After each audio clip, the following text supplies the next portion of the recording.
On a quiet road in the small town of Elkwood, a wealthy man's Mustang suddenly broke down in the middle of the street. No one stopped to help, and his frustration quickly turned into anger. Then, a 10-year-old girl walked up calmly and said she could take a look. He laughed in disbelief, but just a few minutes later, the engine started again. When the light caught the ring hanging from her necklace, he froze. It wasn't just familiar, it was the key to a secret buried for years. Before we dive into this story, tell me where you're watching from, and don't forget to subscribe because tomorrow I've got something amazing for you. The late afternoon sun hung low over Elkwood, spilling soft orange light across the cracked country road and casting long shadows that stretched behind a young girl walking alone. Her name was Chloe Baker. She was 10 years old, small for her age, with deep brown skin, dark eyes that didn't blink easily, and a confidence that didn't match her worn backpack or secondhand sneakers. There was something composed in the way she moved, shoulders steady gaze forward, not in a rush but never drifting. She didn't walk like a child returning from school. She walked like someone who understood time and how not to waste it. The dirt crunched lightly beneath her shoes. She adjusted the straps on her backpack, humming quietly to herself, the kind of soft tune only kids seem to know, half melody, half memory. She turned a bend where the trees opened wide, and that was when she saw it. A sleek black Mustang sat half-stranded at the edge of the road, its hood open like a broken jaw. Next to it stood a man in a tailored charcoal suit, one hand on his hip, the other gripping a phone as if it had personally betrayed him. The way he paced, agitated but precise, looked out of place in a rural town like Elkwood, where most men wore boots and patience. "I don't care what time zone the investors are in," the man barked into the phone. "If no one can get a mechanic out here before dark, I'll leave the car and buy a new one." His tone was firm, polished, but just beneath it a thread of frustration was unraveling. He ended the call without a goodbye, shoving the phone into his pocket and staring into the open engine bay like it had insulted him. Chloe stopped a few feet away and tilted her head slightly. She didn't speak immediately. She just watched. Most kids would have hurried past a stranger, especially one dressed like money. But Chloe was not most kids. Her mother had taught her how to tell when someone needed help, even if they wouldn't ask for it. "You stuck?" she asked, her voice calm and even. The man turned startled, then blinked as if trying to place what he was looking at. A kid, a girl, alone. Dark skin, worn backpack eyes, too clear for her age. "Just a small issue," he said after a pause, masking his confusion with a polite but tight smile. "Nothing you need to worry about. Shouldn't you be heading home?" Chloe stepped a little closer, keeping a respectful distance from the car. "I know a bit about engines," she said plainly. "My mom taught me some things before she passed, and my uncle makes sure I remember." The man raised an eyebrow. He didn't laugh, but the corner of his mouth lifted like he wanted to. "I'm sure you do. But this is a high-performance vehicle. It probably needs more than a few basics." Chloe gave a light shrug. "Maybe. But sometimes people overthink things." She set her backpack down carefully, unzipping the outer pocket and pulling out a small cloth roll. As she unwrapped it, rows of neatly placed tools appeared, some old, some new, but all clearly maintained. The man watched, saying nothing, now the amusement gone from his face. Chloe stepped to the side of the hood and leaned in slightly. She didn't touch anything. Her eyes scanned the components with the kind of attention adults rarely gave anything unless they were getting paid. After a moment, she stepped back, crouched low, and pointed under the front bumper. "There," she said with the tone of someone used to being right. "You've got a coolant leak. See the drip? The puddle's sweet-smelling, probably your radiator line. That's why it overheated." The man knelt beside her, frowning. And there it was. A thin, shiny pool beneath the frame, right where she said. He hadn't noticed it. He looked back at her now, truly seeing her for the first time. "How old are you?" "10," she said, already back to unrolling her tools. She reached in, pulled out a small emergency sealer and a strip of heat-resistant tape. "This won't fix it long term, but it'll get you to the next shop." He hesitated. "I don't want you to get hurt." "I won't," she replied. "I've done this twice before. You just didn't expect someone like me to say that." There was no resentment in her voice, just truth. As she applied the temporary fix, Nolan, though he hadn't introduced himself yet, watched with a mix of disbelief and something else, something quieter. It wasn't just that she knew what she was doing. It was the way she moved, careful, steady, and focused, like she was used to doing things adults said she couldn't do, like she didn't need anyone's permission. He noticed her necklace shift as she leaned forward, a thin silver chain. At the center of it, resting just under her collarbone, was a ring, not a child's trinket. An old ruby ring, simple, elegant, but distinctive. Nolan's breath caught before he even understood why. "May I ask where you got that?" he said, his voice slower now, quieter. Chloe looked up at him, then down at the necklace. She hesitated, fingers brushing the ring. "It was my mom's. She never took it off, gave it to me when she got sick. Said it meant something important once, even if it didn't make sense yet." Nolan stared. His pulse had started to drum low and steady somewhere beneath his ribs. That ring. He knew that ring. Or at least, he thought he did.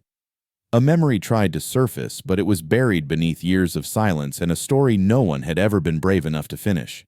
"What was your mom's name?" he asked, not realizing how tightly he was holding the edge of the hood. Chloe didn't answer right away. She stood up, wiping her hands on a folded rag from her pack, and looked him in the eye. "Evelyn Baker," she said softly. "But she used to go by Bridget. At least that's what I found in one of her old notebooks." The world tipped under Nolan's feet. He stood frozen, staring at this child, this name, that ring. He heard the sound of wind pushing through trees far off, but loud somehow, like everything else had quieted to make room for this moment. "I can drive you home," he said, almost without thinking. Chloe looked at him for a long second, studying him. "If you're going that way," she said carefully, "my place isn't far." He nodded, distracted, already turning to close the hood. But the image of the ring burned behind his eyes like an old promise clawing its way out of the dark. He didn't yet understand what this meeting meant. He couldn't, but something inside him had shifted just slightly, like a door opening without a sound. Something long buried had begun to stir. He just didn't know yet whether it would save him or destroy everything he thought he knew. And Chloe, climbing into the passenger seat of a car far more expensive than anything she'd ever touched, held the fabric of her backpack tightly. She didn't know why her mother's name mattered to this man or why he stared at that ring like it hurt to look at it. But she had the sudden, unshakable feeling that everything in her life had just changed, and there was no going back. The ride home was quiet. Nolan kept one hand on the wheel, the other resting tensely near the gear shift, though the road was clear and straight. Chloe sat beside him, her feet barely touching the floor mat backpack on her lap, holding the strap of it like it might keep her grounded. Neither of them spoke after that moment with the ring. Something unspoken passed between them, a question that hadn't yet found the words to be asked, much less answered. When they reached her apartment, she simply said, "Thank you," then disappeared behind the gate without turning back. Nolan watched the door close, then sat still for a few more seconds, the engine idling his mind anything but still. That night, his penthouse overlooking the city felt colder than usual. The walls were glass and concrete, everything designed by someone paid to make wealth look effortless. But right now, nothing felt effortless. He opened a drawer in his study and took out a photo album, one he hadn't touched in years. He sat down at the long dining table and flipped it open slowly, carefully, like the pages might crack from time. The photos were crisp, preserved mostly for public relations family shots, staged holidays, private school uniforms. But he stopped at a page near the back. There, beneath a glossy protective sheet, was a photo of him at around 8 or 9 years old, and beside him, smiling but slightly off-center, was Bridget. Just kids on the steps of the old greenhouse behind the estate. Bridget's hair was a mess. Nolan was holding a paper airplane, and on Bridget's right hand was that same ruby ring. He stared at the image breath held without noticing. He remembered the greenhouse, remembered her calling it their spaceship, their escape pod. The ring had slipped from her finger once when they were wrestling in the dirt. She had let him hold it only for a while. She told him it was a promise ring, not for marriage, not for love, but for memory. She said it helped her remember who she was. Nolan had forgotten about that day. He had forgotten so many days, especially before the age of 7. That part of his life had always been a blank. Edward's family record said he'd been sick as a child, something unnamed, something serious. He had needed treatment abroad, then came back when he was stable. That was what the press had been told, what he'd been told. But as he stared at the ring in that photo and remembered the look in Chloe's eyes.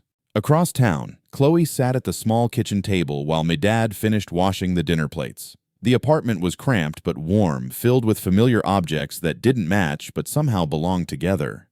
After a long silence, Chloe opened her backpack and placed a worn fabric-wrapped book on the table. Her fingers hovered over the knot. "I think I'm ready," she said quietly. Medad dried his hands on a towel and sat down across from her. "That belonged to your mother. She never let anyone touch it." "I know," Chloe replied, "but she wanted me to read it someday." She untied the knot. Inside were pages filled with tight, slanted handwriting. The first entries were practical groceries, medication reminders, appointments. But as the entries progressed, the tone shifted. Chloe read one aloud, her voice steady. She just turned 3. She watches me so closely. I think she already understands more than I say. She asks why we don't have visitors. I told her we like it quiet. That's true, but also because quiet means safe. Chloe kept reading. She looks like him. I see James in her eyes every morning. I don't know how to raise her right in hiding, but I know it's safer than anywhere else. Every time she smiles, I remember why I ran. Chloe paused and looked at Medad. She wrote this when I was still little, before she... Medad nodded slowly, before she passed. She was careful. Always left notes, but only the ones she knew you'd need later. There was a key tucked between 2 pages. Chloe held it up. She left this, too. Medad took a long breath. She told me it was for the safe deposit box, said not to open it unless you asked. The next afternoon, they went to First National Bank. A quiet manager confirmed Evelyn's documents, reviewed Medad's ID, and brought them to a private room. Box number 1524 clicked open with 2 keys. Inside was a sealed envelope, a folded birth certificate, and a small digital recorder. Chloe opened the envelope first. The letter was handwritten, the ink slightly faded. If you're reading this, I'm not with you anymore, it began. You were only 4 when I left. I wish I had more time, but I hope what I leave behind will help you understand. My name was Bridget Edwards. I was raised to inherit a life I didn't want. I changed my name to Evelyn Baker to give you a chance at a different one. Chloe unfolded the birth certificate. Mother Evelyn Baker, Father James Baker. She clicked play on the recorder. The voice was soft, cautious, but clear. Chloe, my brave girl, I didn't leave because I was weak. I left because I couldn't raise you inside a system that saw you as an error. You were never their plan, but you were always mine. Your father loved you even though he never got to meet you. I kept his photo, but I kept you safe. That was the only promise I could keep. Chloe said nothing. She held the recorder for a long moment, then placed everything back in the box, slower this time. Across the city, Nolan sat again at his table holding the photo. His eyes locked on Bridget's hand and the ruby ring. A chill passed through him. For the first time in 10 years, he whispered her name aloud. Bridget! Nolan didn't sleep that night. Not really. He laid in bed, staring at the ceiling, the city lights bleeding through the window like a haze that wouldn't clear. Chloe's voice echoed in his head, the softness of it when she spoke her mother's name, the weight in her eyes when she clutched that ring. He had tried to dismiss the feeling, just a coincidence, a passing resemblance, a child's trinket, but nothing about it felt accidental. And when he finally gave in to the urge and opened his laptop, it wasn't curiosity that moved his fingers. It was something deeper, restless, a quiet pull from a part of him that had long gone silent. He started with the obvious. The public records of Bridget Edwards, nothing out of place at first glance. Honors Student Leadership Awards, a short stint as junior partner in philanthropic outreach. But when he looked for documentation beyond her 23rd birthday, the year of her supposed accident, the trail went cold. There were no death certificates. No hospital records, no police report. As far as the system was concerned, Bridget didn't die. She simply vanished. Nolan leaned back in his chair, frowning. That wasn't just unusual. That was strategic. Someone had buried her existence. And if that was possible in a company as tightly audited as the Edwards Group, it meant someone at the very top had orchestrated it. He typed in his own name next half out of habit. It was all there, at least what he expected to see. Birth announcements, press releases, academic transcripts. But then he tried to access the earliest medical entries, the foundational files that should have covered the first years of his life. The system prompted a login screen with a red notice, access restricted, level 1 clearance required. Nolan sat up straighter. He had one of the highest administrative levels in the company. Only his father Abraham and the system architect held level 1. The block shouldn't have applied to him, unless there was something they didn't want him to see. He exited the direct records interface and instead opened the back-end archive logs, a maze of buried server caches and code not meant for public navigation. He knew how this system was built. He had overseen upgrades, proposed modular indexes, even sat in meetings about how sensitive legacy files should be stored. If there was something hidden, he could find it. It just wouldn't be labeled clearly. He spent the next 2 hours combing through metadata until a reference string caught his eye. It wasn't tied to a name, just a designation, subject N7. The timestamp was nearly 28 years old, close to the time he would have been a child. He opened the file. There was no name inside, no photograph, just clinical notes. Male estimated age 6 transferred from Sunshine Children's Facility. Memory conditioning protocol initiated. Emotional neutralization successful. Family integration pending. Nolan stared at the screen, unable to move. The language was cold, detached, as if the child being described was an object, not a person, as if he had never been more than a project. He scrolled further. Embedded were logs from behavioral trials, neural scans, response conditioning. The child had been tested under simulated stress environments, graded on his reactions to fear, loyalty, defiance. And then a note: subject exhibits high compliance when isolated from prior emotional anchors. Recommend continued monitoring under new identity. His chest tightened. He tried to breathe, but the air felt heavy. He clicked through the embedded documents one by one, his hands no longer steady. Each report reinforced the same conclusion: someone had taken a child, erased his memories, trained him to behave a certain way, and then installed him into a public family with a manufactured backstory, with his name, his birthday, his future. Nolan's fingers hovered over the keyboard. Then he typed one word: sunshine. Most of the files were classified, but one shell folder remained its only content, a staff transfer log. In it there was a line item: final extraction N7. Asset reassigned. Handler D. Edwards. He blinked. Diana. The thought hit hard. His mother, at least the woman he believed to be listed as the handler of a child with no name. His name. In the silence of his office, memories began to rise, not full scenes, just impressions. A dim hallway. A scratchy blanket, a voice saying, "You'll be safe now." He had always thought those were dreams. But maybe they weren't. Maybe they were remnants of a life he had been told never existed. He remembered being 7, arriving at the Edwards estate. Everything was too big, too clean. They told him he had been sick, that he had recovered. They gave him a name, a room, a story. And Bridget. She was the only one who didn't treat him like he had been born into that life. She asked questions. Snuck him extra cookies, took the blame when he broke a vase. Once, when he failed a test about ethics and leadership, he was 9, he had cried. She found him in the garden, told him she had failed it too. Later he discovered she never had, but she wanted him to feel less alone. He opened a second window on his screen and pulled up archived camera footage from the estate years ago. In one clip, Bridget stood outside the main house arguing with a man in a lab coat. The audio was distorted, but a few words broke through. "You can't just wipe him again," she said. "He's not a file, he's a boy." The man said something back inaudible, but Bridget stepped forward, jabbed a finger in his chest. "I'm not going to let you break him." Nolan paused the video. He sat in the dark for a long time after that. What had she known? How much had she risked? And why hadn't she told him anything? Then he remembered she had, just not in ways he'd understood at the time. He opened another drawer in his desk. Inside was a small velvet box. He didn't know why he had kept it. Maybe because it reminded him of a time when things made sense. Inside was a folded paper crane, one Bridget had made with him when they were kids. On one of the wings, in tiny handwriting, were the words, "Not everything they teach you is true." He hadn't understood it back then, but now it felt like a key. His name. His life. None of it was his own. And if that was true, if he had been turned into someone for their benefit, what else had they done? And what would they do next? The morning after Nolan discovered the truth about Subject N7, the world felt colder, even though the sun was out. He hadn't slept. His shirt was still wrinkled from the night before, and the coffee on his desk had long since gone bitter. The apartment, once so perfectly designed to reflect status and control, now seemed staged like a showroom he'd been placed into instead of a home he'd built.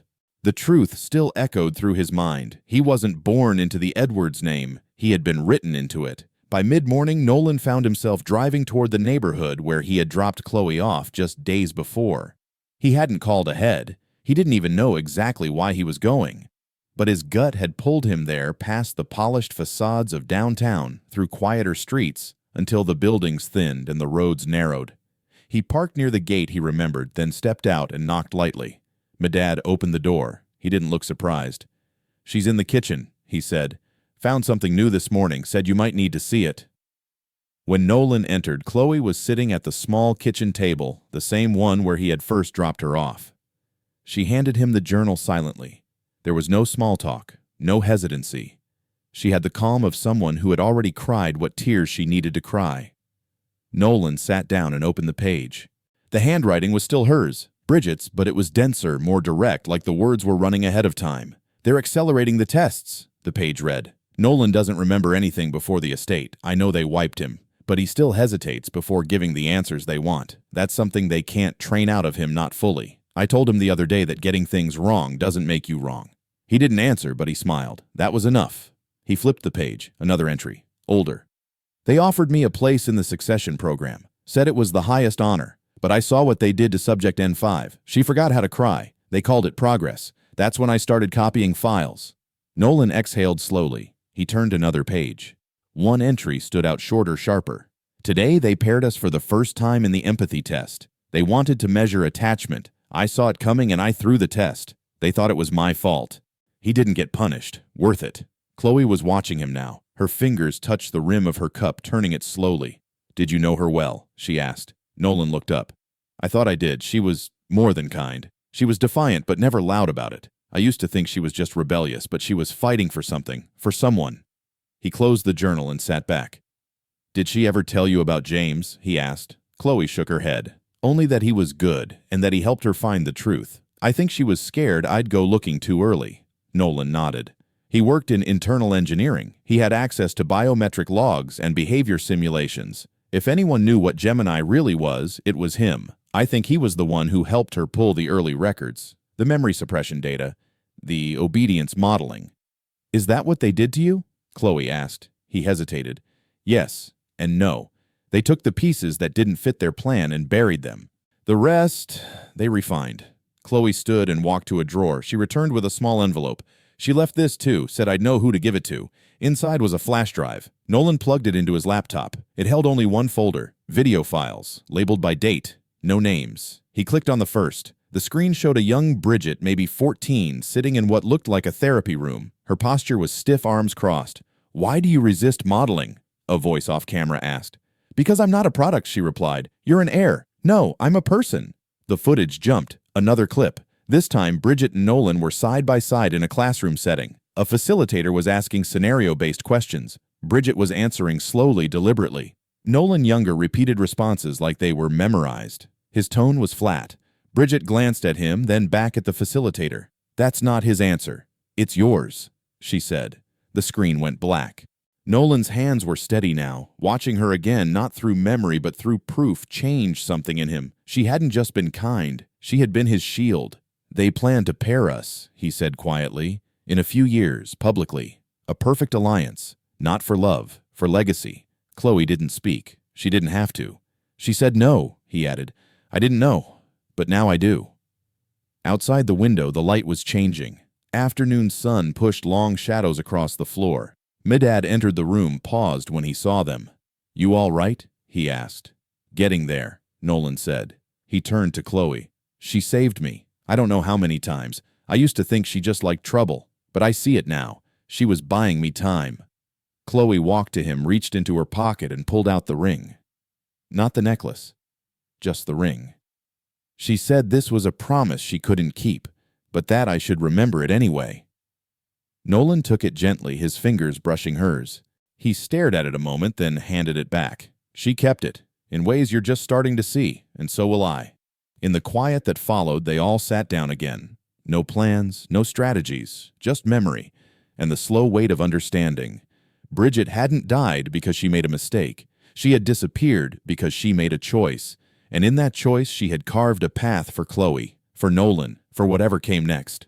The air inside Medad's apartment was unusually still that afternoon, heavy with a kind of expectation that none of them said aloud. Nolan sat on the worn couch, the journal open in his lap, but he hadn't turned a page in minutes. Across the room, Chloe knelt by a battered storage box she had pulled from her mother's closet. Her fingers brushed the lid with the kind of hesitation that only comes when something feels final. She glanced at Nolan once, then back down and finally lifted the lid. Inside were layers of carefully folded fabrics, receipts, photographs, and letters, most yellowing at the corners. Chloe removed them gently, her movements deliberate, until she reached a small, square pouch made of thick protective canvas. She recognized it immediately. Her mother used to keep it hidden behind a stack of books they never touched. Chloe had never asked why. Now she unzipped it slowly and pulled out a voice recorder, its battery-corroded screen cracked. She looked at Medad. Do we still have that charging cradle from the old answering machine? He nodded, disappeared into the back room, and returned with a tangle of cables. It took a few minutes, but the device lit up with a faint red indicator. Chloe pressed play. The voice that emerged was lower and more measured than she remembered from the old photos. James Baker didn't sound like someone caught in panic. He sounded like a man who had already accepted the cost of what he'd done. "If you're listening to this, I'm probably not around anymore," he began. "And if she's gone too, that means you're on your own. But I need you to know something. What we ran from wasn't just a company. It wasn't just a family empire. It was a system designed to remove choice. Gemini was never about who was most worthy. It was about who was most programmable." Nolan leaned forward slowly, his hands resting against his knees. Chloe said nothing. She kept her eyes on the device like she was afraid it might stop working at any moment. "When I met Bridget," James continued, "she was already questioning everything. They said she was difficult, unstable. What they meant was that she asked too many questions. She didn't want to be part of their breeding chart or their succession plan. She wanted to know what happened to the others, the ones who didn't pass." The audio crackled slightly. Medad crossed his arms, his jaw set. Nolan sat completely still. "I helped her find some of the early profiles," James said. "Not the ones they show in board meetings, the archived scans, neural response mapping, emotional suppression patterns. Children as young as 4 given decision-based stress triggers. Some broke, some didn't. Those that didn't, those that adapted, became candidates." Nolan felt the air leave his chest. He had never heard anyone say it out loud like that. "Bridget didn't just see the system. She saw what it did to him," James said. "To the boy they brought into the family with no memory. She knew, even before he did. She told me they wiped him clean because they didn't want his past, only what they could make him into." Nolan's throat tightened, but he didn't look away. "She was already pregnant when we decided to run," James said. "She didn't tell me right away, not because she didn't trust me, but because she wasn't sure the world we were running to would be safer than the one we were escaping. When she finally told me, I promised her we'd find a way, but they found us first." The audio cut off briefly, then resumed softer now. "They said it was a lab error, a systems malfunction, that I didn't follow the shutdown protocol. But she knew. We both knew." Chloe pressed pause. Her face had gone pale. "That's when he died." Nolan nodded. "And that's when she disappeared." "He wanted to expose them," Chloe said. "He thought if they knew, if the public knew, it would collapse." "It would've," Medad muttered. "But they controlled everything back then. Boards, media, legal frameworks." Nolan stood and walked toward the window, staring out at the street below. "And now," no one answered. Chloe slowly rewound the tape, letting it run again from the beginning. This time she didn't listen with the same intensity. She let it play like a hum in the background while she opened a folded envelope that had been tucked beneath the recorder. Inside was a single sheet of paper, a hand-drawn map. The edges were smudged like someone had handled it too many times. At the bottom, in James's handwriting, "Sunshine Basement Archive, Vault 3. You'll need a bypass card. It's not on any system. Don't go alone." Nolan turned around. "Sunshine still exists." Chloe handed him the paper. "The building does. It's condemned, but it's still standing." He studied the markings. Coordinates. Security camera angles. Notations in red. "He mapped it for her," Nolan said quietly. "They were going to come back. To retrieve what they couldn't carry." Chloe crossed her arms tightly. "She told me once that there are truths people aren't ready to hear. I think this is what she meant." Nolan folded the map and slid it into his coat pocket. "I'm going there." Medad stepped forward. "You shouldn't go alone." "I won't," Nolan said. "But I need to see it. I need to know what they buried." Chloe watched him. She didn't stop him. Instead, she walked over to the drawer, took out the tiny metal key her mother had once taped to the back of a journal, and handed it to him. "Whatever you find," she said, "don't keep it from me." He nodded once, then left the apartment without another word. The drive to the old Sunshine building didn't take long. The city blurred past him, a mess of glass and noise and indifference. But the neighborhood where the orphanage once stood had stopped changing years ago. The streets were cracked, lined with shuttered storefronts and faded murals. The building itself loomed at the end of the block, its gates chained, windows boarded. He parked and walked up to the fence. The wind tugged at his coat. The sign on the gate was rusted and half missing, but he could still make out the faded letters, "Sunshine Children's Foundation." He stared at it for a long time, and then he stepped over the broken lock and went inside. He didn't notice the black sedan parked across the street, but someone inside it noticed him. The sky was already turning a dull amber when Nolan stepped out of his car and approached the fence surrounding the old Sunshine Children's Foundation. The metal gate was warped, and the chain that once locked it hung loose, rusted through at the middle. He paused, one hand resting lightly on the cold steel, listening. The neighborhood was quiet, the kind of silence that didn't feel peaceful, but abandoned. Windows nearby were shuttered, sidewalks cracked. This place hadn't mattered to anyone in years, at least not publicly. But for Nolan, it might hold what he needed to understand who he really was. He pushed through the gate. Gravel crunched underfoot as he crossed the overgrown yard.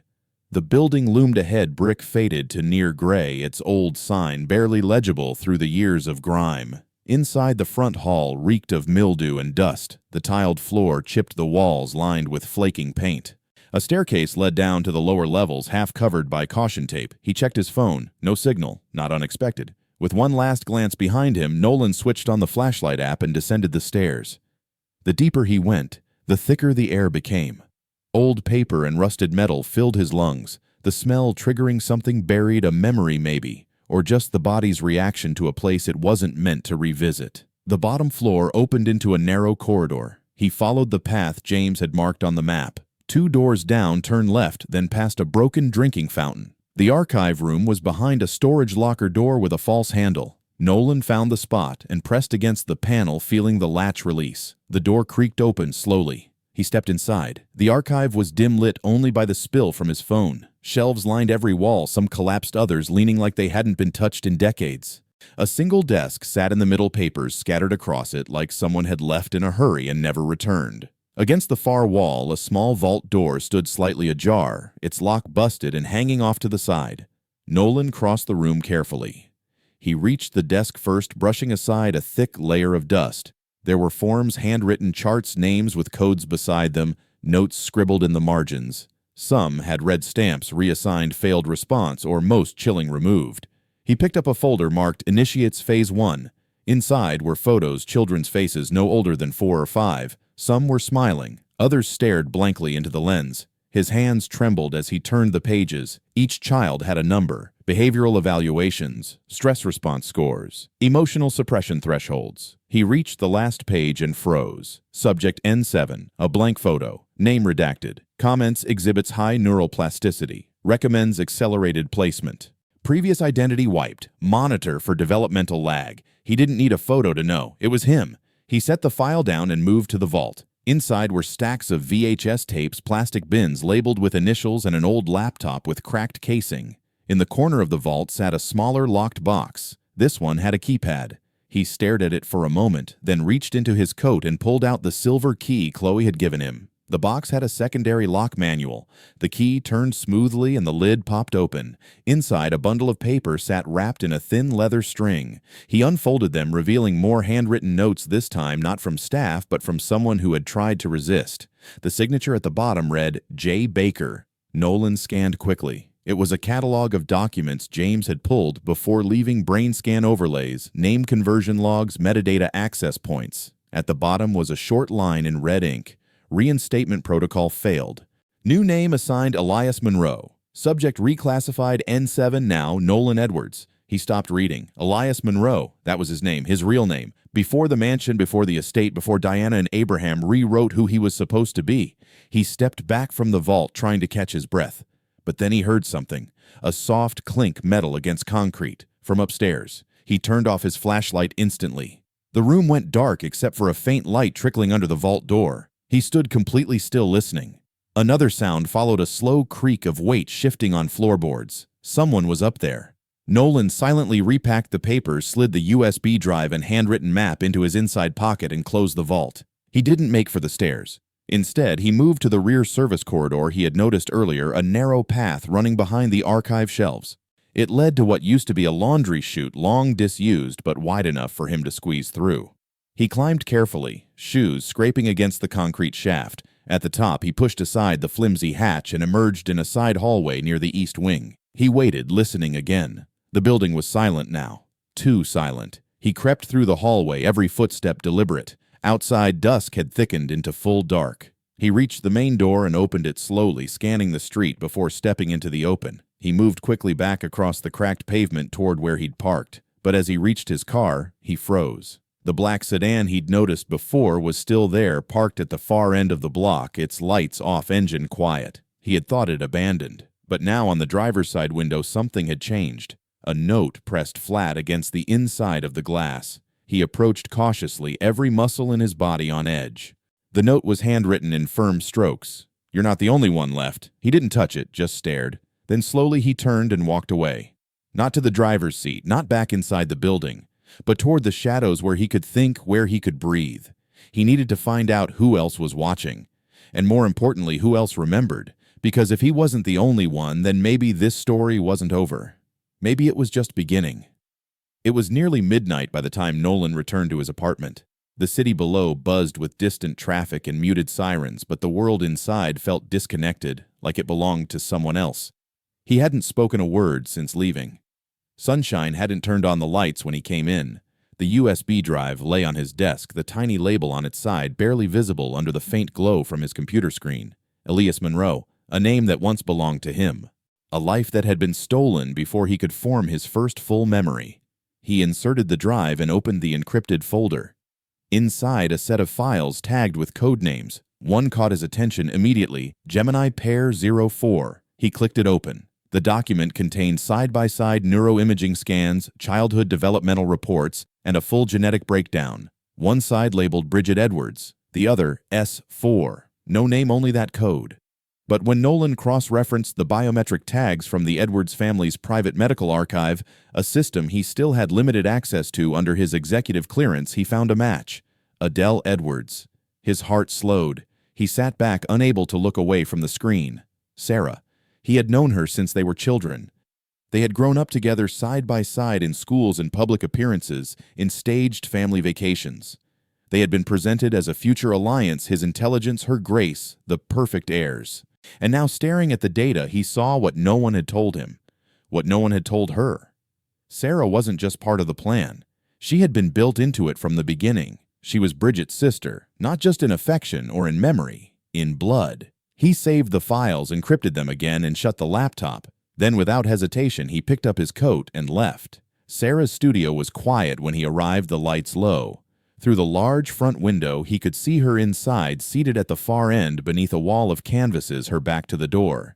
She was painting, broad, slow strokes. She didn't turn when the bell chimed softly as he stepped inside. "I thought you might come," she said, still facing the canvas. He walked toward her slowly, the floor creaking beneath him. "I found something," he said. She put the brush down and turned. Her face was calm, but there was tension in her eyes, a heaviness in her shoulders that hadn't been there the last time they spoke. "You always do." Nolan hesitated. "Do you remember Bridget?" Sarah's expression shifted, softening. "Of course I do. She was louder than me, braver, always doing something she wasn't supposed to. She used to sneak extra dessert and hide it under the deck during family weekends. You remember that?" He nodded once. "I loved her," Sarah said more quietly. "I thought of her like a sister even then.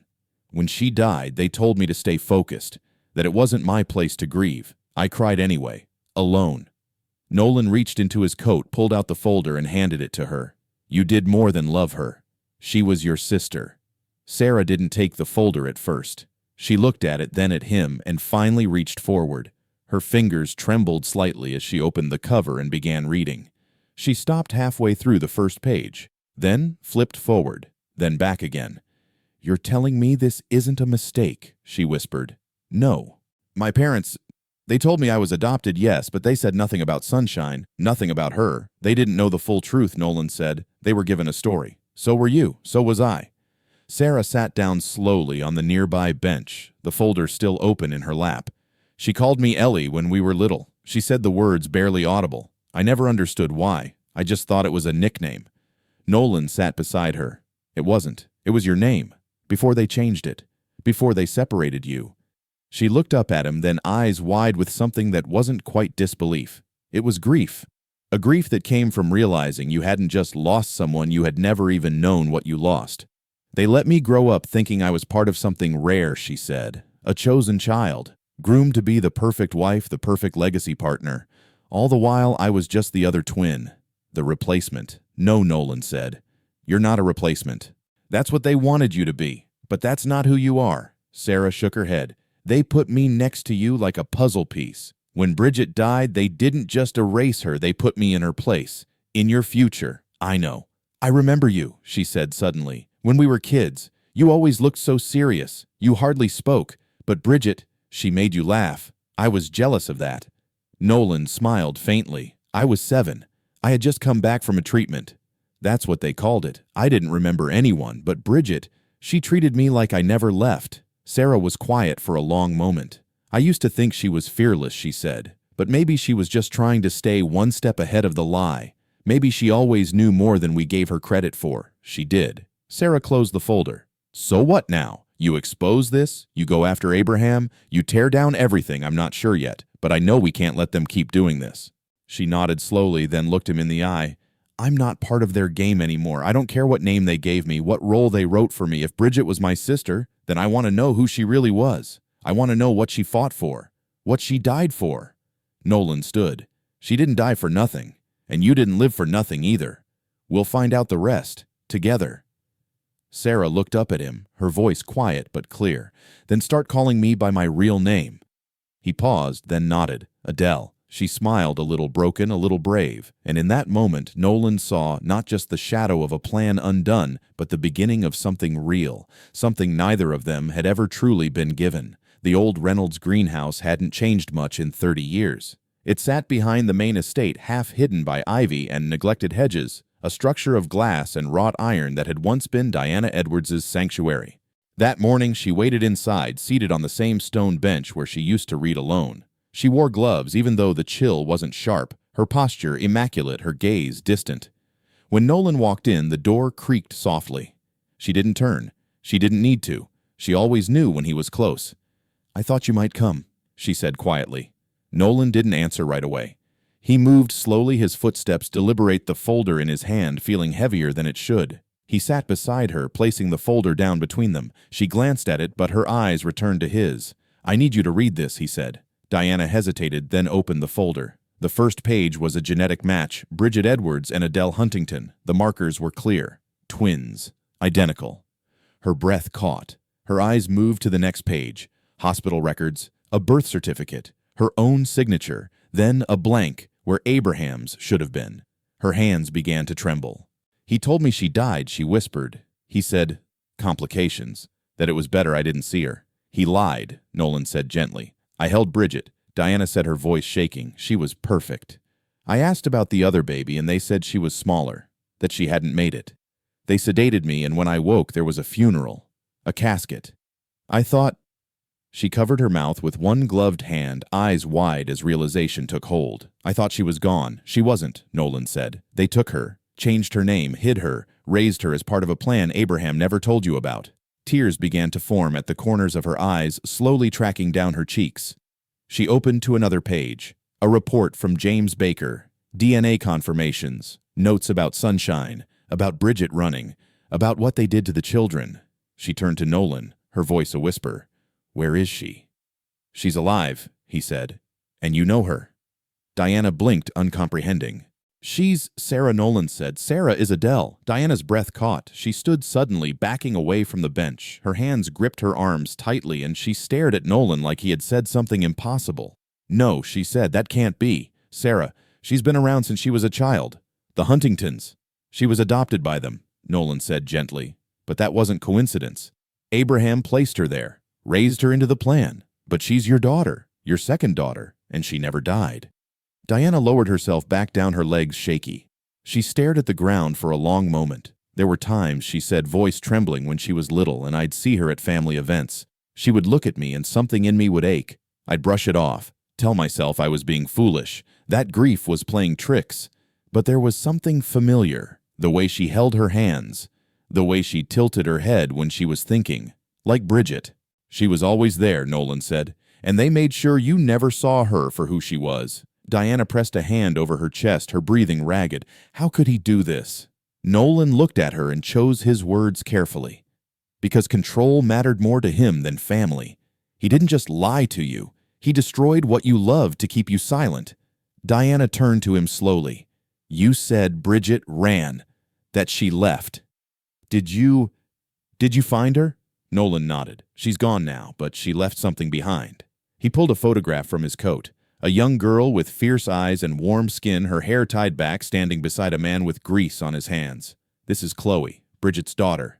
Diana reached for the photo, her hand trembling. She stared at it like it might disappear. My granddaughter. Yes. She sat in silence, her tears falling freely now, no longer hidden behind composure. I missed everything. I missed her first words, her birthdays. I didn't even know she existed.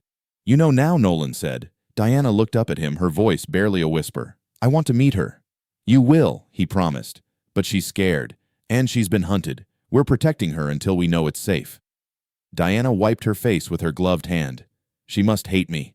They all must. She doesn't, Nolan said. She wants to understand. And Adele, she wants to know her mother. Not the myth, the woman. Diana nodded slowly. Then I will be that woman. Whatever I have left in me, I will give it to them. That evening, in a secured townhouse across the river, Chloe sat on a couch, arms folded tightly, eyes watching the door. Adele paced nearby, restless.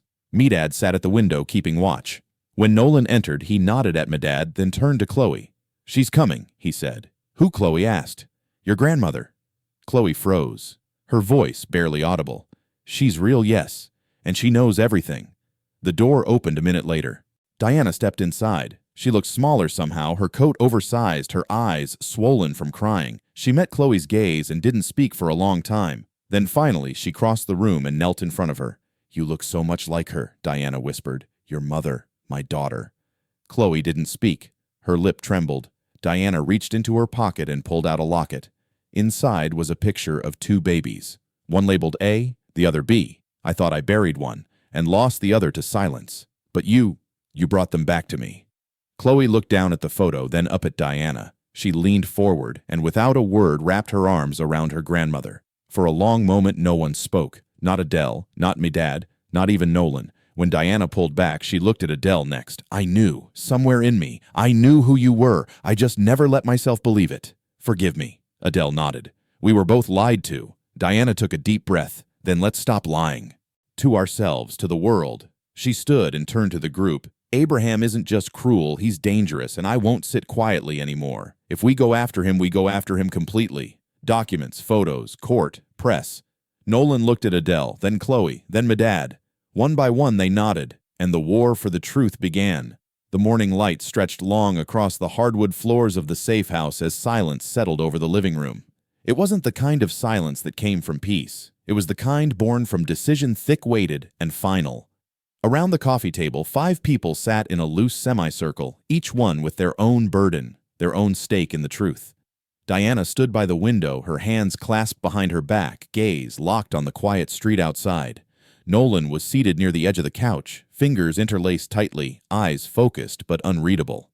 Chloe curled into the corner of a faded armchair, her arms wrapped around her knees.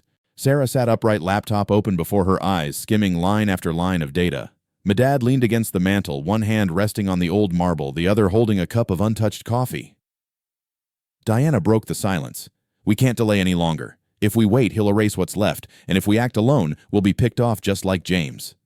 Sarah looked up. Then we don't act alone. We act together. At once. Public. With names, faces, documents. Nolan nodded. That means press, legal, screens, a full disclosure, no soft edges, no anonymous drops. Diana turned toward them, her voice calm, but edged with the steel of finality. I can speak with Eleanor Hayes. She's still at the Times, and she's been waiting for another shot at Abraham since he buried her expose 10 years ago. And what about the federal side? Medad asked. Diana replied, I have one contact in the Justice Department.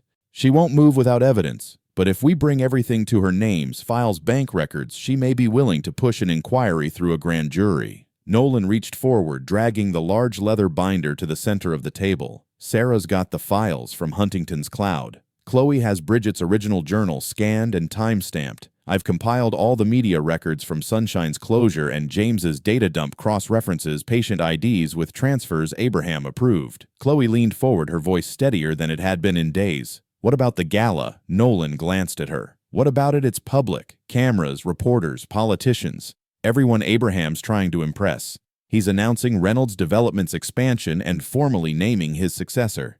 Diana's eyes narrowed. You. Nolan nodded. He expects me to smile and thank him. Sarah spoke next. Then that's where it ends. Not quietly, not in some courtroom, but on stage, on his stage. They all looked at each other then. The weight of what that meant hung between them. Chloe's voice broke the quiet again. I want to speak. Not the whole thing, just a part. Something from my mom's journal. Diana crossed the room and knelt beside her. Are you sure? Chloe nodded. I'm tired of being quiet. Diana reached out and took her hand. Then you speak, and I'll be beside you. Sarah tapped a few keys, pulling up a schematic. The event is wired for media capture. I can patch into the AV system with a remote access script. I just need 30 seconds with the back end before the feed goes live. Medad straightened. I'll handle access. I've still got clearance codes from when I worked security for the gala venue. Nolan closed the binder. Then it's set. We hit them with everything. Names, files, faces. We bring it all into the light. The next 2 days passed in a blur of planning. Diana made contact with her legal connection and arranged a meeting with Eleanor Hayes in a discreet cafe in Midtown. Sarah fine-tuned the server patch and encrypted every data node with triple redundancy. Medad coordinated routes, secured backups, and brought in 2 former colleagues to monitor entrances during the gala. Chloe practiced her segment of the speech every evening, sitting on the patio with Sarah or Nolan, her voice growing stronger with each repetition. And Nolan crafted the heart of their reveal, a 7-minute presentation that laid bare the lies, the names, the losses. It ended with Bridget's photo, then Chloe's. The morning of the event arrived clouded and cold. They moved like parts of a single machine. Diana stood before the mirror, fastening a silver pin to her jacket. Chloe adjusted her blazer, the lining stitched with her mother's initials. Sarah carried a hard drive in her clutch, encrypted and watermarked. Medad checked his phone for the last time, confirming all exits were covered. Nolan stared at himself in the mirror, unsure if the man staring back was the same one Abraham had raised. They arrived separately. Diana through the East Wing entrance with the media, Chloe and Medad through the staff hallway. Nolan was announced formally at the front, escorted past flashing lights and camera shutters. Sarah entered last, her eyes scanning the floor for the control booth. The ballroom glowed under chandeliers and white drapery. On stage, a massive LED screen pulsed with the Reynolds crest. At exactly 7:30, the host's voice echoed, "Ladies and gentlemen, please welcome the visionary behind the Reynolds legacy, and tonight's honoree, Mr. Abraham Edwards." Applause followed. Abraham took the stage with polished ease. Hair silvered, suit-pressed voice rehearsed. "Tonight we celebrate more than buildings. We celebrate continuity. And with pride, I name Nolan Edwards as the next chapter of this family's future." More applause. Nolan stepped onto the stage, standing beside the man who had built and broken so many. Abraham handed him a microphone. Nolan didn't smile. He didn't thank him. He turned to the crowd. For 30 years, this family stood on stories crafted to perfection. But what you don't know is that those stories came at a cost. He gestured behind him. The screen flickered. Sarah's patch took hold. Images appeared, documents, charts, birth certificates, transfers, names. Then Bridget's face. Then Chloe's. People gasped. Abraham stepped forward, voice sharp. "Stop the feed." Too late. Diana stood. Chloe rose beside her. Sarah stepped out from the side, joining them. Medad approached from the back, clearing a path. The room buzzed with whispers, then questions, then silence. Nolan looked at Abraham. "You said legacy was built on truth, so tonight we show yours." And for the first time, Abraham had no words. The aftermath of the gala hit like a thunderclap. By morning, headlines blazed across screens and newspapers, each more sensational than the last. Air exposé's Empire of Lies, Sunshine Project, genetic scandal, or family vendetta. Reynolds' legacy implodes on stage.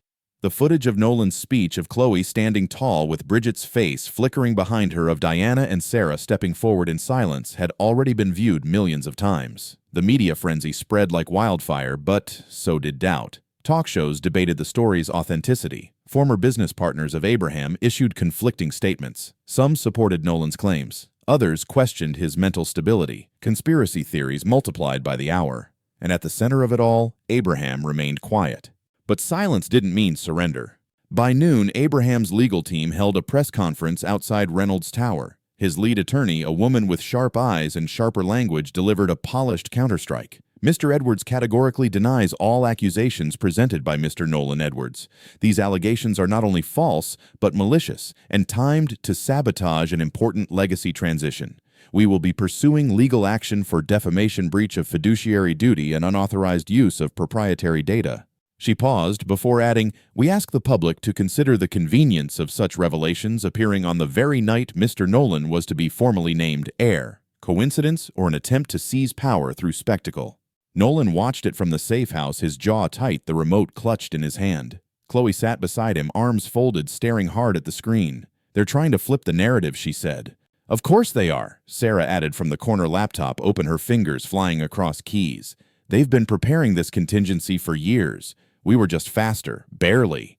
Medad entered from the back hallway, his expression grim. "I just got off the phone with my accountant. My accounts are frozen. IRS flagged me for audit based on an anonymous tip. It's already started." Chloe turned sharply. "That's insane. They can't." "They can," Diana said evenly. "And they will. They're not trying to win legally. They're trying to bleed us slowly, discredit us so that no one listens when it matters." Sarah's phone buzzed. She glanced down, then winced. "My identity just leaked. Social security number, old school transcripts, hospital records under both names, Sarah Huntington and Adele Edwards. They're muddying everything, making it look like I've been lying my whole life." Nolan stood abruptly, pacing the room. "We knew this would come, but not this fast." He paused at the window, watching two black sedans slow roll past the block. "They want us to panic, to fracture." "But we won't," Chloe said, her voice low but resolute. "Right?" He looked at her, then at Sarah, Diana, and Medad. "No, we won't." That night, sleep came late. Nolan sat alone in the study, the only light coming from Bridget's journal beside him. He thumbed through pages he had already read dozens of times, pausing on a paragraph she'd underlined twice. Sometimes the truth doesn't set you free. Sometimes it chains you to a war you didn't ask for. But even then, you don't stop. You speak, because someone, somewhere, is still waiting to hear they're not alone. He closed the book, slowly leaned back, and let the silence settle. By morning, another storm had come. Diana's public statement, originally scheduled as a clarifying address, had to be delayed after doctored photos surfaced online, implying connections to offshore accounts and forged documents. Chloe's school records were mysteriously sealed. Medad was called in for a surprise interview with federal agents. Sarah's former contacts in the Huntington network began ghosting her. Still, they pressed forward. The second press event was rescheduled to an undisclosed location. Diana stood before a small group of reporters and cameras, her voice measured and calm. "My name is Diana Edwards. I was lied to, I was manipulated, and I allowed it for far too long. But I am not here today to reclaim a legacy. I am here to dismantle the illusion that built it." She took out a folder and placed it on the podium. "These are records. From private medical facilities, from orphanage acquisitions, from shell corporations used to fund unauthorized human trials. These were not accidents. They were blueprints, and they need to be investigated publicly, not buried behind corporate shields." The reporters fired questions, some hostile, some desperate. Diana answered what she could, deflected what she had to, and walked out without flinching. Back at the safe house, the group gathered again. Tension rippled through the room like electricity. Then Chloe received a message, a physical letter, no return address, just her name. She opened it slowly, read the first lines, and froze. "What is it?" Sarah asked. Chloe handed her the letter. Sarah read silently, her face shifting with each word. Then she passed it to Nolan. "I'm Lena. I was child 18 in a program I thought no one remembered. I have the scar behind my ear and the dreams that don't make sense. I was told never to speak, but now I know someone out there is speaking for us. Tell me what to do. I'm ready." Silence filled the room again, but this time it felt different, like breath held not in fear but in awe. Nolan looked around slowly. "She's not the only one." "No," Medad said. "She's just the first brave enough to speak." Sarah exhaled. "There could be dozens, maybe more, hidden, ashamed, waiting." Diana nodded. "Then we need to reach them." Chloe straightened. "We don't just expose Abraham. We expose everything, all of it. We give every victim a voice." Nolan met her eyes. "Then it's not a case anymore." Sarah closed her laptop with finality. "It's a movement."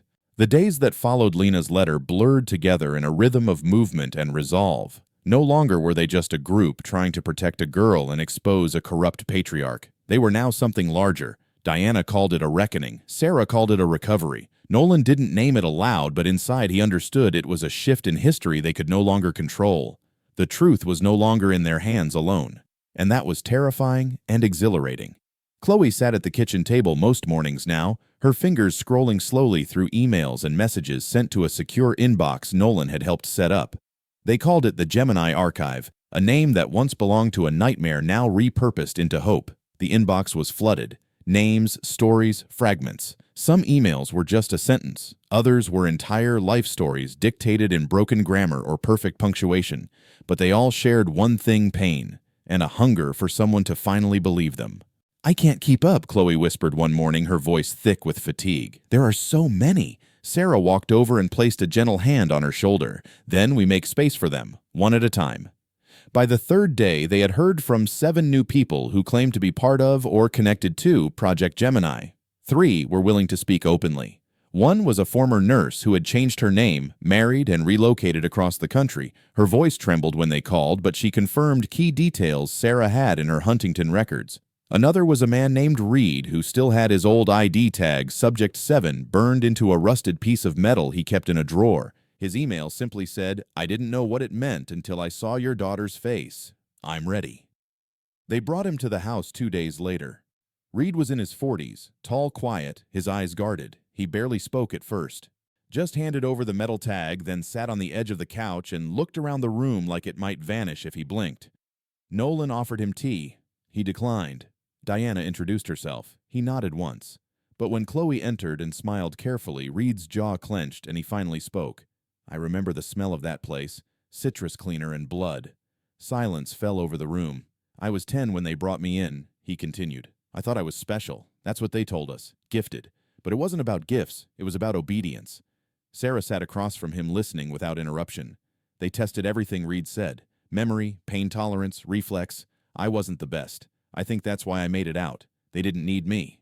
Nolan leaned forward, his voice even. "You kept the tag. It was the only thing that proved I wasn't crazy." Reed looked at Chloe. "You have the same look she did. The girl in room 4. I don't know her name. But she used to hum when it got bad. That was my mom," Chloe whispered. Later that evening, a delivery came. No name, no sender, just a small padded envelope. Inside was a photo, faded, torn. It showed 3 children in hospital gowns standing in a sunlit courtyard, a woman crouched beside them. On the back, a note, "Find her. She remembers." The woman's face was blurred, but Diana recognized the structure of the garden. "That's Sunshine," she said. "The east wing, before the demolition." Sarah scanned the photo, ran facial mapping, and matched one of the children to a missing adoption file. It led them to another name, another survivor. But just as hope built cracks, reappeared.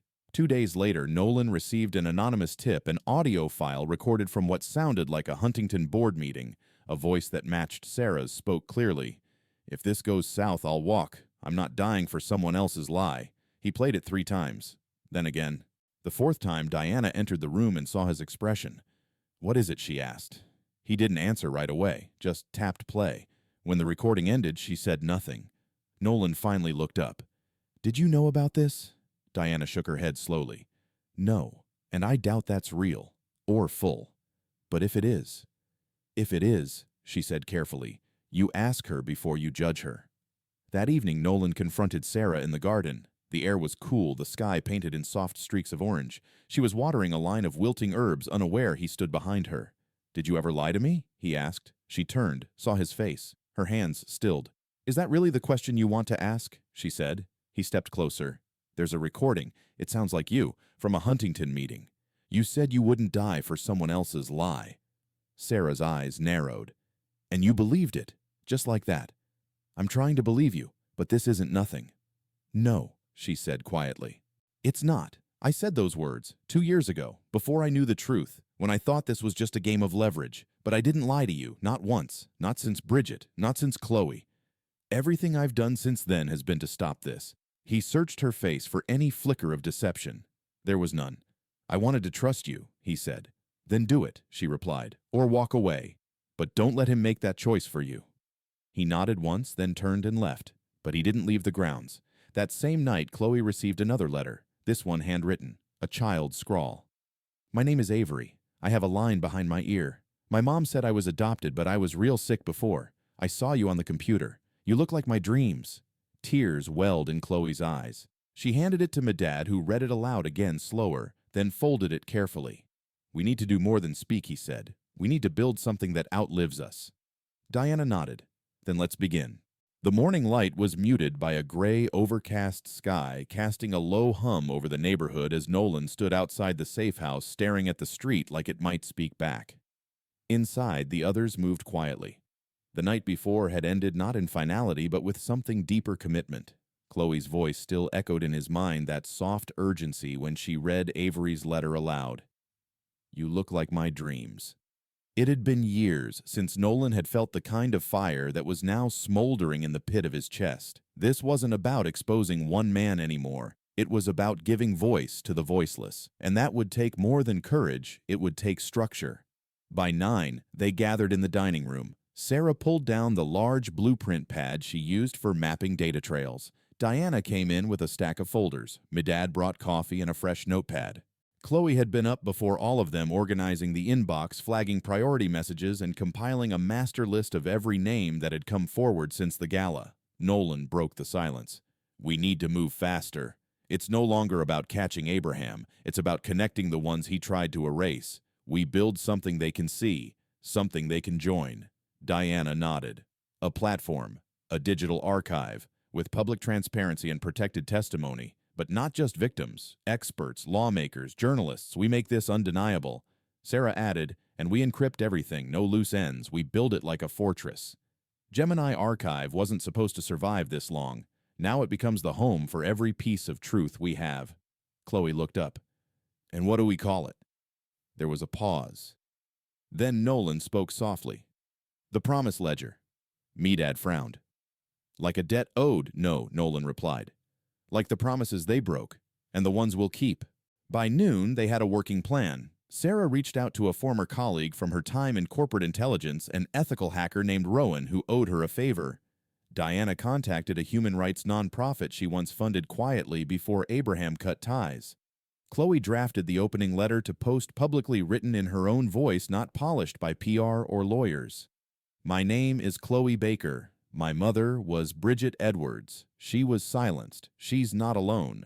If you remember anything, any face, number, name, place, tell us. Even if it seems small, we're listening. You are real. You matter." They posted it that night. Within hours, the site went from 20 visits to 500. By morning, 10,000. By the next evening, over 72,000 people had accessed the ledger, and hundreds more had submitted evidence or testimonials. Video clips, scans, recordings. One woman uploaded a series of diary entries from when she worked in the Sunshine Kitchens.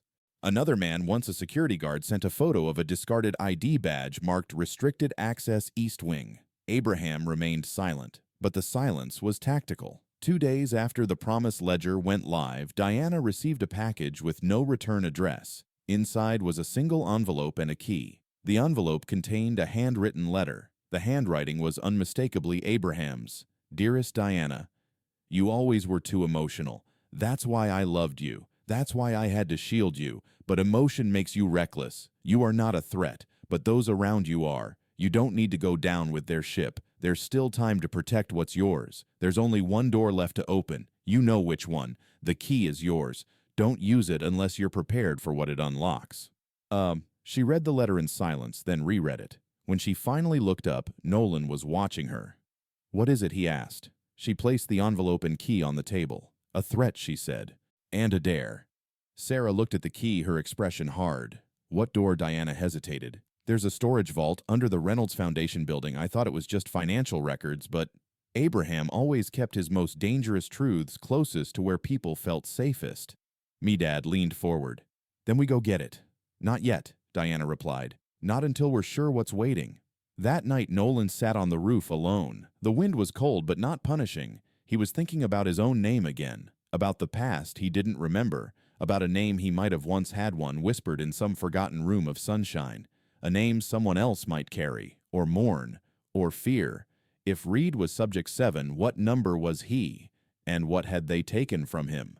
Below him, light flickered through the window. Chloe and Sarah were reviewing audio files sent by new contributors. One clip caught their attention. A man's voice, recorded shakily, said, "They told me I'd never see daylight again, that if I spoke I'd be buried in code violations and fire inspections. But I kept one thing, a name. It's carved under the desk in room 12 at the old facility. Find it and you'll know I'm telling the truth." By morning, they had organized a trip to the derelict remains of the Sunshine site. It had been sold to a shell company 5 years ago and left undeveloped. They brought flashlights, gloves, and a crowbar. Room 12 was half collapsed, the ceiling bowed from water damage, but the desk was still there. Underneath, faint but legible, carved in jagged script, "Any Room 9. She hummed Mozart.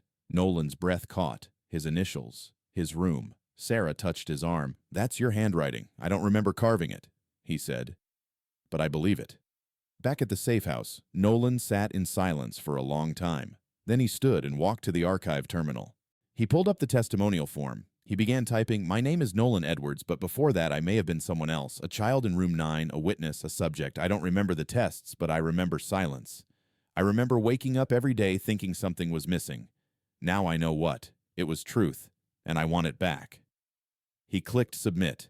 And somewhere across the country, another person waiting to speak saw his words and knew they weren't alone. The air inside the Foundation building was too still for a place meant to serve the future. The lights buzzed faintly overhead, casting long reflections across polished floors that had seen too many lies scrubbed from their surfaces. Nolan stood in front of the elevator with Sarah, Diana, and Medad beside him. Chloe had stayed behind for safety. Her voice still lingered in Nolan's mind from that morning, firm but trembling. "Whatever you find in there, don't let it become who you are." Now, as the elevator descended with a slow hum, each second seemed to press heavier against his chest. Sarah stood with her arms crossed, the flash drive around her neck tucked into the collar of her coat. Diana held the physical key, Abraham's last dare, clenched in a gloved hand. Her posture was regal, but her jaw was tight.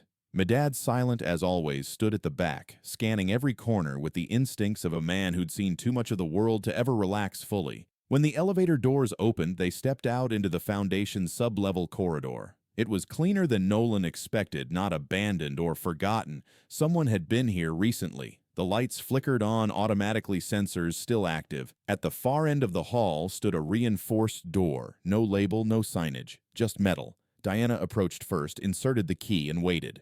There was a hiss, a click, then a slow mechanical release as the vault door slid open sideways, revealing a dim room lined with climate-controlled filing cabinets, sealed cases, and a single glowing console in the center. They entered slowly. Sarah moved toward the console, already unpacking her equipment. Nolan watched as she connected. Her drive bypassed the first 2 encryption prompts, then paused. "There's a second layer, retinal scan." Diana stepped forward without waiting. The scanner accepted her instantly. The screen lit up. Files populated, hundreds of them. But Nolan's eyes went to the ones labeled Project Gemini Phase 2, Inheritance Protocol, and finally, Subject S9 Archive. "S9?" Medad asked. "Subject 9, Sarah translated. Nolan stepped forward. The files opened. Images scanned, surveillance logs. Names, some he knew, others long erased. He read aloud, "Subject 9, performance exceeds expectations in logic, modeling, deviation, control, and social mimicry. Recommended for first-generation public integration. Handler D. Edwards. Secondary candidate. Subject 11. Sarah murmured, "That was me." They stood there in silence for a moment longer as the weight of the truth fully settled. Diana turned toward one of the sealed drawers, pulled it open, and retrieved a hardbound dossier. Inside were original photographs, not digital, printed, annotated.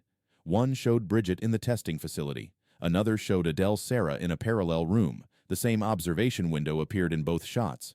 Medad picked up a labeled recorder. He hit play. Abraham's voice, calm and clinical, spilled into the room.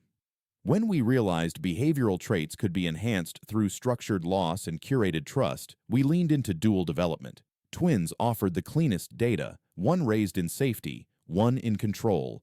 Pair bonding yielded stronger compliance in the survivor. We called it the anchor effect. Bridget was the variable, Adele was the plan." Diana turned pale. Nolan whispered, "They killed her to complete the experiment." "No," Sarah said firmly, her voice barely shaking. "They tried. She escaped. That's not the same." They moved quickly, then copying files, photographing pages, cataloging evidence.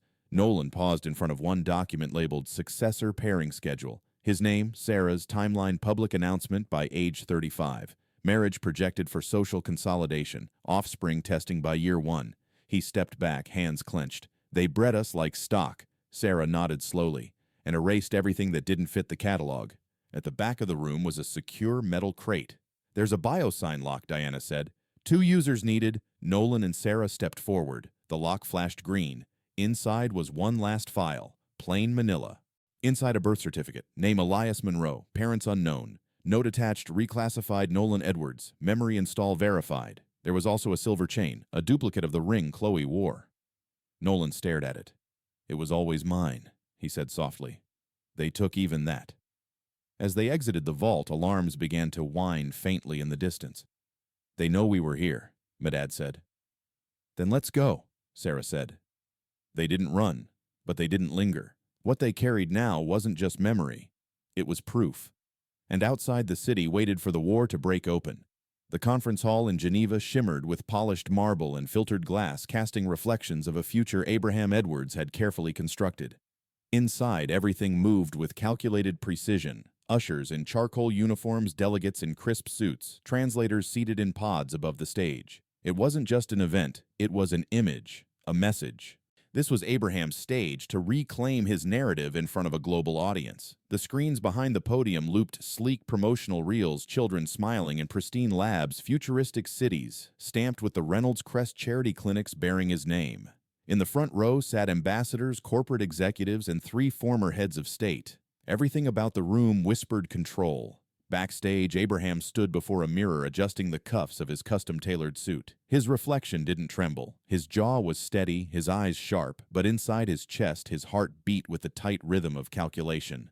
He had prepared for disruption, for accusations, even for protests. But not silence. Not the kind that lingered in the aftermath of the Promised Ledger going live. His team had traced the traffic to over 100 countries, the press engagement outpacing any of their counter-campaigns. His attorneys called it a momentary flare. He called it a test.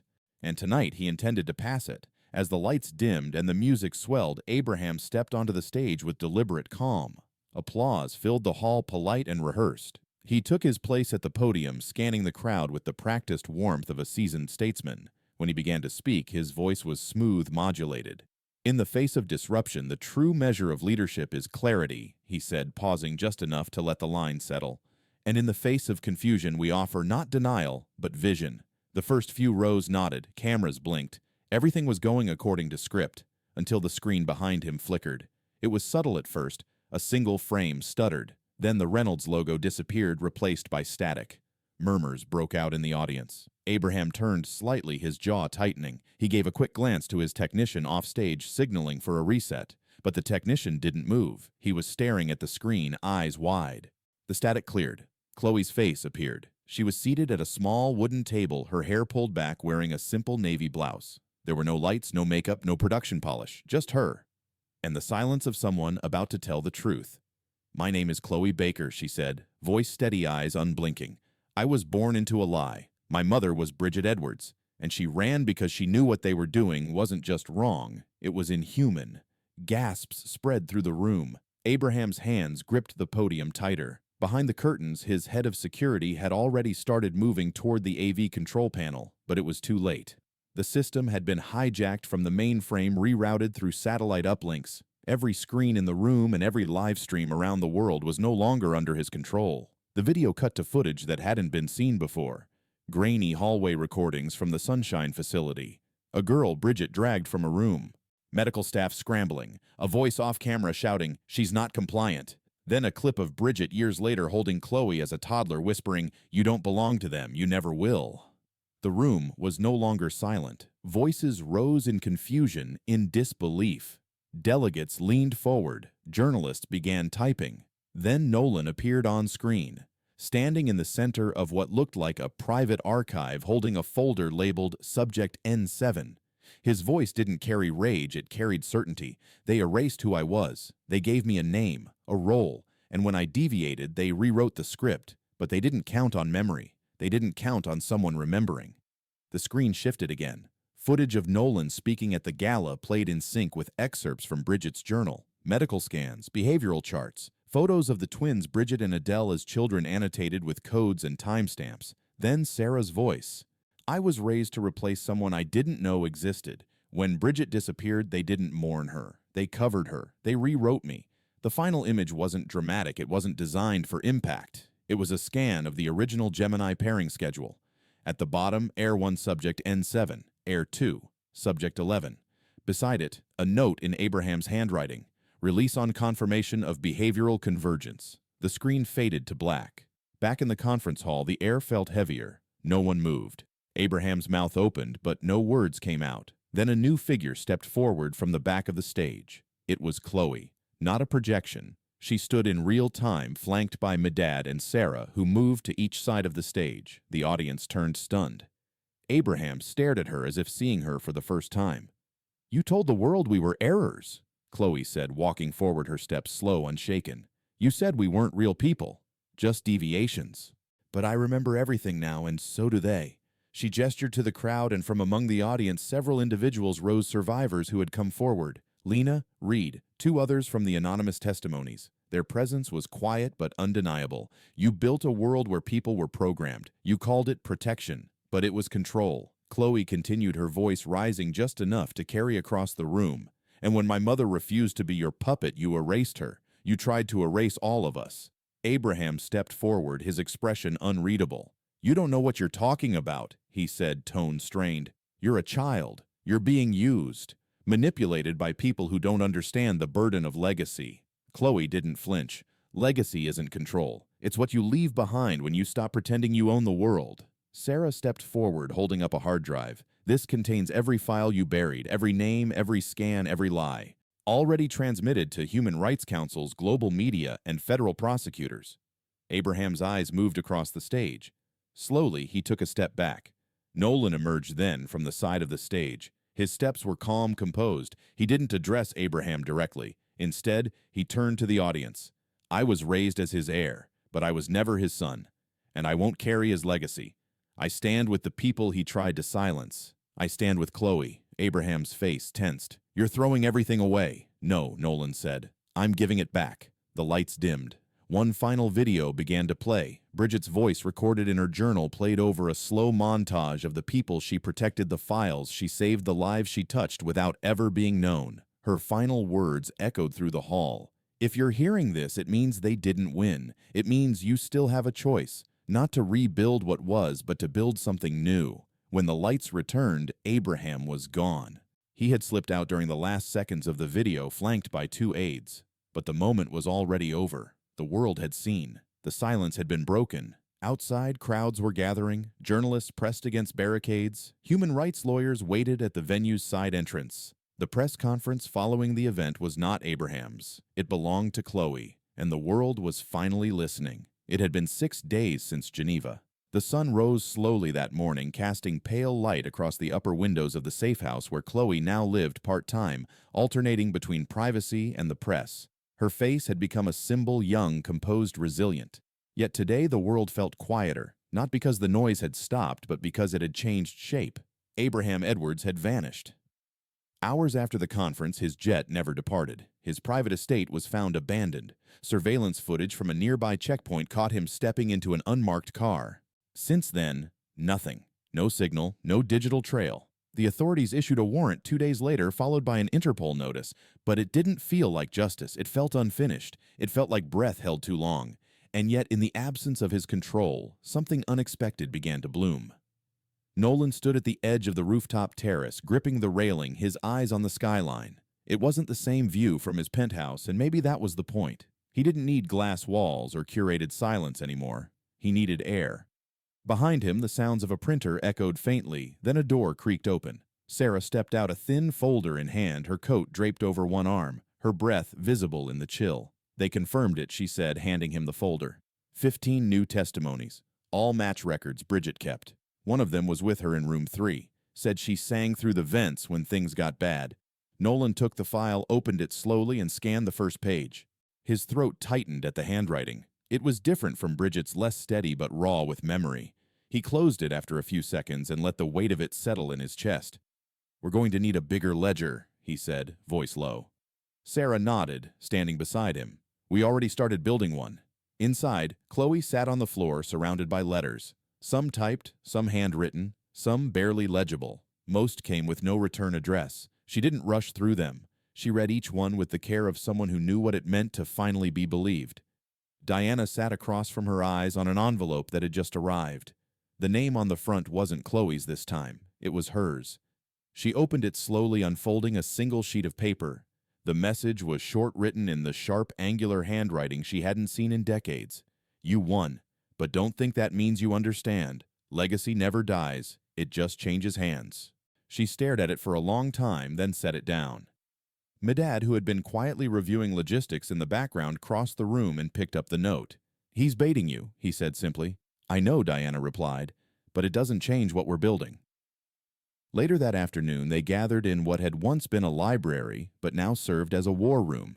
Maps, timelines, statements, photos, they covered every inch of the walls. Chloe stood at the front, her fingers lightly touching a string of pinned names. She had begun grouping them by memory pattern, by common phrases, by voice inflection on audio submissions.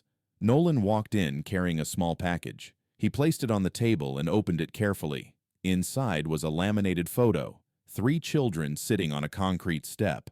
One of them had the same scar behind the ear as Chloe. Behind them stood a woman's face, blurred by time but posture unmistakable. On the back of the photo, a single name was written, Avery.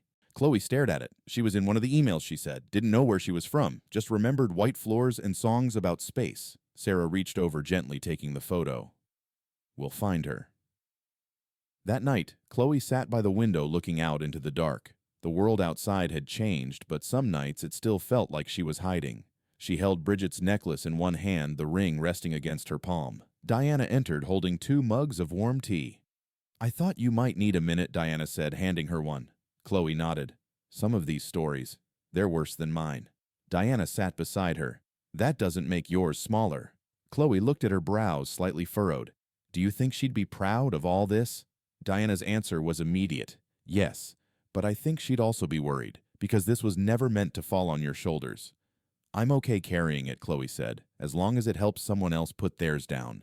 Diana blinked slowly, a wave of emotion catching her off guard. She placed a hand over Chloe's and held it there. The next morning they held a press event, not in a ballroom, not in front of marble, in a converted community space in the city's old district with folding chairs and real light. No music, no slogans, just truth. Sarah spoke first, reading aloud from the Project Gemini Charter, its original intent, its eventual corruption. Medad followed, listing each known site and its transformation or destruction. Then Diana took the podium. I was raised to believe that silence was a form of discipline, but I've learned it can also be a kind of violence. I allowed things I should have stopped. I endorsed people I should have questioned, and I lost my daughters because I didn't look closely enough. She paused, hand steady, voice unshaken. But I have them now. One through truth, one through memory, and I intend to protect both.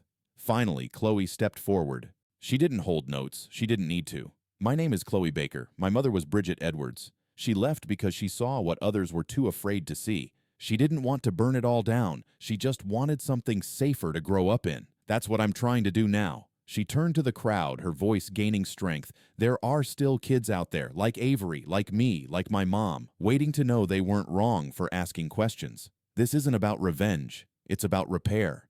The applause wasn't thunderous. It wasn't meant to be. It was honest.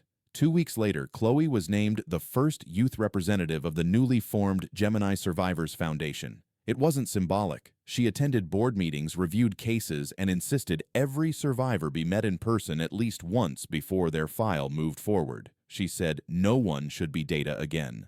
Nolan and Sarah, meanwhile, returned to the Reynolds estate not to reclaim it, but to repurpose it.